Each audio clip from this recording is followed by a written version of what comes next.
Before you put away your gardening tools and pull out your winter wardrobe, have you prepared your containerized hydrangeas for the winter ahead?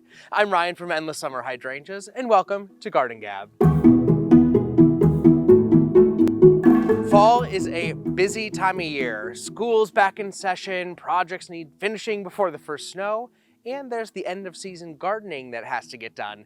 I'm here to help you with tips on how to overwinter your container hydrangeas to help you cross that off your fall to-do list. Step 1, stop fertilizing.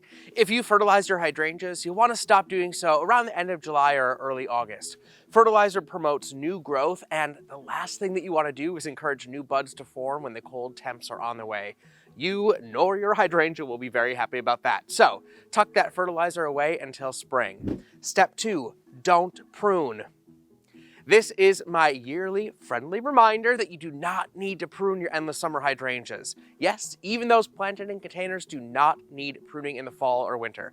So put those pruners down this fall. Step 3, move them to a protected space. Container hydrangeas are more susceptible to the cold temps than those in the landscape.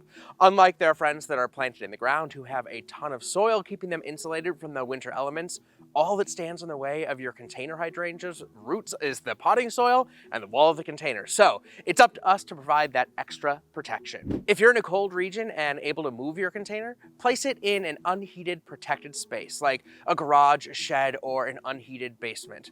If the container is too large to move, you do have a few options. First, apply a thick layer of mulch around the base of the plant. Then wrap the sides of the container in a protective material like burlap or an old blanket.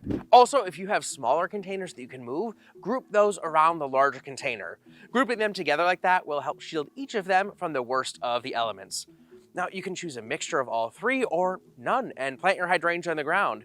If you choose to plant, make sure to watch our how-to video beforehand. You can find the link to that in the description below. And if you're in a warmer climate, you can keep them outside, but in a protected space to shield them from any drastic changes in temperature or high winds. Step 4, continue watering. You really don't have to water your containers much in the winter, but they do appreciate a little bit. About once a month, put a cup of water or about 1 snowball's worth of water in each container right at the base of the plant. If you live in a climate where it snows, feel free to actually gather up that snowball and place them at the crown of the plant. That's a super easy and low stress option for winter watering that I absolutely love. And there you have it, 4 easy steps on how to overwinter your hydrangeas, and 2 of them are don't do, so that makes it even easier. If you have questions on how to protect your hydrangeas in the landscape, we put a link to our hydrangea winter checklist in the description below. Thank you so much for watching, and make sure to like and subscribe below for more seasonal tips on how to have success with your endless summer hydrangeas, and we'll see you next time on Garden Gab.